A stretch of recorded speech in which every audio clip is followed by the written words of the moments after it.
जय माता दी दोस्तों, डिवोशनल स्टोरी चैनल में आपका एक बार फिर से स्वागत है। तो चलिए कहानी को शुरू करते हैं। आज की कहानी में एक राजा है जो अपनी रानी की खोज में निकलता है, लेकिन यह खोज सीधी नहीं है। रास्ते में वह ऐसे सवाल पूछता है जो लोगों को पागलपन लगते हैं, पर जब एक किसान की बेटी उन सवालों का जवाब देती है तो राजा को मिलती है न केवल उसकी जीवन साथी बल्कि एक सच्ची और समझदार रानी। तो चलिए दोस्तों जानते हैं इस अनोखी कहानी को, जहाँ बुद्धिमानी ही असली सौंदर्य बन जाती है। बहुत पुराने समय की बात है। एक देश पर एक राजा राज्य करता था। वह राजा बड़ा ही समझदार और होशियार था, लेकिन अभी तक कुंवारा ही था, क्योंकि उसे अपनी पसंद की कोई भी लड़की अब तक नहीं मिली थी। राजा चाहता था कि उसकी पत्नी इतनी खूबसूरत हो कि अगर चांद भी उसे देखे तो शर्मा जाए, और इतनी समझदार हो कि बड़े बड़े विद्वान भी उसके आगे पानी भरें। राजा ने अपने कुछ खास आदमियों को ऐसी लड़की ढूंढने में लगा दिया और उन्हें हिदायत दी, जहाँ कहीं भी ऐसी लड़की मिले तुरंत खबर लेकर आओ। मगर कई सालों की तलाश के बाद भी उन्हें कोई लड़की नहीं मिली, क्योंकि जो लड़कियां अक्लमंद और समझदार होती वे खूबसूरत नहीं होती, और जो खूबसूरत होती उनमें अक्ल की कमी होती। राजा को समझ में नहीं आ रहा था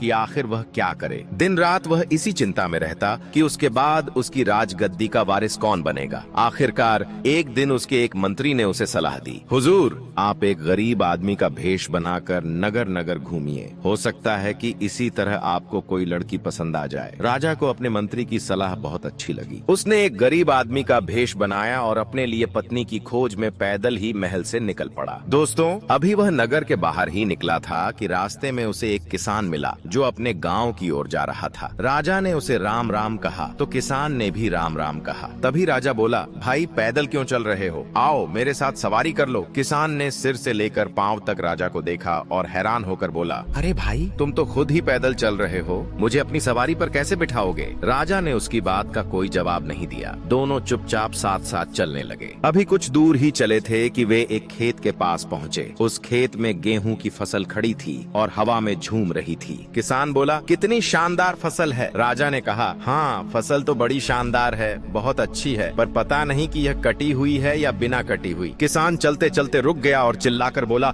अरे भाई, तुम्हें दिखाई नहीं देता कि यह फसल कटी हुई है या बिना कटी हुई? राजा ने मुस्कुराते हुए धीरे से कहा, भाई, बहुत सी बातें ऐसी होती हैं जो होती कुछ और हैं, लेकिन दिखाई कुछ और देती हैं। बेचारे किसान को यह बात समझ में नहीं आई। वह चुपचाप आगे चलता रहा। अभी दोनों कुछ ही दूर चले थे कि सामने से एक अर्थी आती हुई दिखाई दी। लोग एक मुर्दे को श्मशान घाट की ओर लिए जा रहे थे। राजा ने जब अर्थी की तरफ देखा तो किसान से कहा, यह बताओ, ये आदमी जिंदा है या मुर्दा? किसान ने फिर बड़ी हैरानी से राजा की तरफ देखा और बोला, अरे भले आदमी, तुम्हें दिखाई नहीं देता? अगर यह जिंदा होता तो इसे श्मशान घाट क्यों ले जाया जाता? जरूर तुम्हारे दिमाग का कोई पेंच ढीला है, तभी तुम्हारी सोच ऐसी हो गई है। राजा मुस्कुराया मगर कुछ नहीं बोला। इसके बाद दोनों आगे बढ़ने लगे। दोस्तों, चलते चलते शाम हो गई। अब किसान का गांव आ चुका था। किसान ने पूछा, अरे भाई, तुम कहाँ जाओगे? राजा ने कहा, मेरी मंजिल तो अभी बहुत दूर है यहाँ से, लेकिन मैं सोचता हूँ कि कल सुबह ही आगे जाऊंगा, क्योंकि चलते चलते मैं बहुत थक चुका हूँ और मुझे बहुत जोरों की भूख भी लग रही है। क्या तुम्हारे गाँव में कोई सराय है जहाँ मैं रात में विश्राम और भोजन कर सकूं?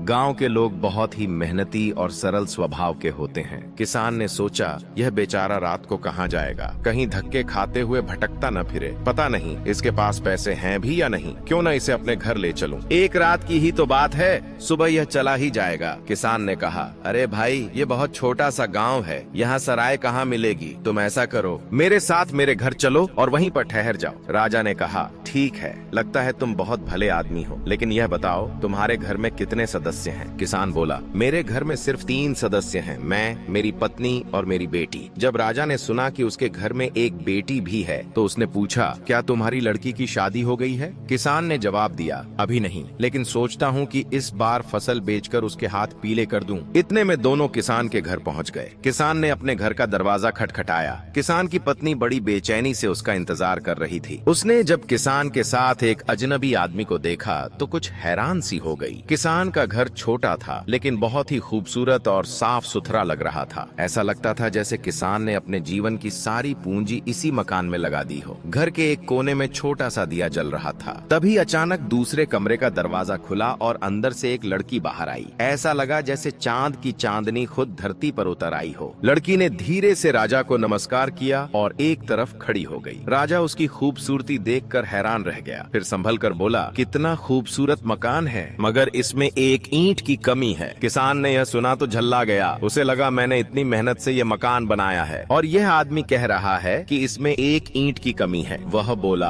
अच्छा भाई, इन सब बातों को छोड़ो, जल्दी से हाथ मुंह धो लो, फिर हम दोनों खाना खाएंगे। घर में चने का साग और बाजरे की रोटी बनी है। किसान की पत्नी ने सोचा पति का मेहमान आया है तो उसने थोड़ी सी खीर भी बना ली। सभी ने मिलकर खाना खाया। राजा ने भी पेट भरकर भोजन किया और फिर बोला, रात का खाना खाने के बाद मैं कुछ देर टहलने जाऊंगा। यह स्वास्थ्य के लिए बहुत अच्छा होता है। मैं थोड़ी देर में वापस आ जाऊंगा, तुम तब तक दरवाजा बंद कर लो। किसान ने दरवाजा बंद किया और बड़बड़ाया, बड़ा अजीब आदमी है, रास्ते भर ऐसी ऐसी बातें करता आया है कि मेरा दिमाग ही खराब हो गया है। फिर किसान ने शुरू से लेकर आखिर तक सारी बातें अपनी बेटी को बता दी। लड़की ने हर शब्द ध्यान से सुना और बोली, पिताजी, यह आदमी कोई बेवकूफ नहीं बल्कि बहुत अक्लमंद व्यक्ति है। किसान झल्लाकर बोला, अरे बेटी, जरा सोच तो लो, मैं भी पैदल आ रहा था और यह आदमी भी पैदल आ रहा था। फिर इसने मुझसे कहा कि पैदल क्यों चल रहे हो, आओ मेरे साथ सवारी कर लो, जबकि यह खुद भी पैदल था। ऐसी बात कोई अक्लमंद आदमी कैसे कर सकता है। लड़की मुस्कुराई और बोली, पिताजी, उसका यह कहना बिल्कुल सही था। जब कोई आदमी सफर करता है तो थोड़ा सा फासला भी बड़ा लंबा मालूम होता है, लेकिन अगर दो आदमी साथ साथ चलें तो बातें करते करते लंबा सफर भी छोटा लगने लगता है। सवारी में बिठाने का उसका मतलब यही था कि आओ मेरे साथ चलो, हम दोनों बातें करते हुए चलेंगे तो तुम्हें थकान महसूस नहीं होगी और तुम यूं समझोगे जैसे किसी सवारी पर जा रहे हो। किसान हैरानी से अपनी बेटी को देखने लगा और फिर बोला, खैर चलो, यह बात तो मैं मान लेता हूँ, लेकिन अर्थी को देकर उसने मुझसे यह क्यों पूछा कि आदमी जिंदा है या मर गया है। लड़की ने जवाब दिया, पिताजी, इस बात का भी बड़ा ही गहरा मतलब है। अगर कोई ईमानदार, नेक और लोगों की भलाई करने वाला इंसान मरता है तो लोग उसके मरने के बाद भी उसे याद रखते हैं। वह लोगों की यादों में भी जिंदा बना रहता है। लेकिन जब कोई स्वार्थी या बुरा इंसान मरता है तो लोग उसे कुछ ही दिनों में भूल जाते हैं। उसके पूछने का अर्थ यह था कि मरने वाला यह इंसान कैसा था, क्या यह भला आदमी था या बुरा। यह सुनकर किसान हक्का बक्का रह गया। फिर उसे एक और बात याद आई। वह बोला, लेकिन उसने खड़ी फसल को देखकर मुझसे यह क्यों कहा कि यह कटी हुई है या बिना कटी हुई। लड़की मुस्कुराई और बोली, बात यह है पिताजी कि कुछ किसान फसल के कटने से पहले ही उसे बेच देते हैं। हो सकता है उस खेत के मालिक ने भी अपनी फसल पहले ही बेच दी हो। ऐसे में उसके लिए तो फसल कट ही चुकी है क्योंकि उसने दाम भी वसूल कर लिए होंगे। किसान ने बड़ी हैरानी भरी नजरों से अपनी बेटी को देखा, फिर सिर पकड़कर बोला, हो सकता है बेटी, तुम्हारी यह बात भी ठीक हो, लेकिन उसने मेरे मकान के बारे में यह क्यों कहा कि मकान तो बड़ा खूबसूरत है लेकिन इसमें एक ईंट की कमी है। लड़की कुछ झल्लाई, फिर शर्मा कर बोली, पिताजी,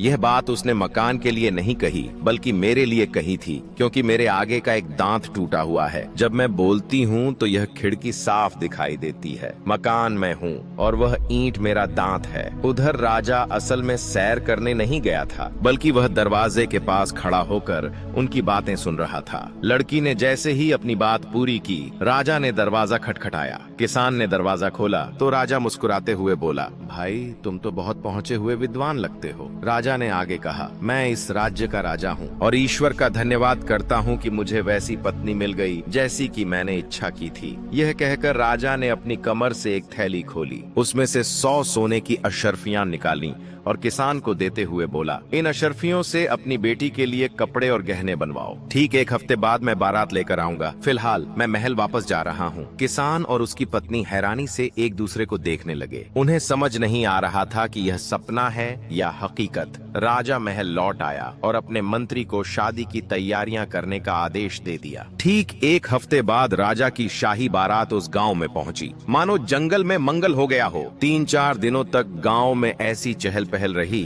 कि लगता था कोई बड़ा उत्सव मनाया जा रहा है। दूर दूर तक के गांवों में दावत दी गई। लोगों में इतना धन बांटा गया कि 15-20 कोस तक कोई आदमी गरीब नहीं रहा। राजा ने विवाह किया और अपनी सुंदर बुद्धिमान पत्नी को लेकर महल लौट आया। लड़की के माता पिता प्रसन्न थे कि उनकी बेटी अब एक महल की रानी बन चुकी है। लड़की भी प्रसन्न थी कि उसे पति के रूप में एक राजा मिला है, और राजा तो अत्यंत प्रसन्न था कि उसे उसकी पसंद की सुंदर और समझदार रानी मिल गई है। दोस्तों, तो देखा आपने राजा ने जो सवाल पूछे, वे देखने में बेमतलब लगते थे, पर उनमें छिपी थी गहरी बुद्धिमानी की परीक्षा। कभी कभी असली समझदारी पढ़ाई से नहीं, बल्कि जीवन के अनुभवों और गहराई से सोचने की क्षमता से आती है। इस कहानी से हमें यह सीख मिलती है कि सुंदरता के साथ यदि बुद्धिमानी भी हो तो जीवन सुखमय और संतुलित बन जाता है। अगर आपको यह कहानी पसंद आई हो तो वीडियो को लाइक करें, चैनल को सब्सक्राइब करें और कमेंट में बताइए क्या आप भी राजा के सवालों के उत्तर दे पाते। दोस्तों, मिलते हैं अगली रोचक और प्रेरणादायक कहानी में। तब तक के लिए जय माता दी।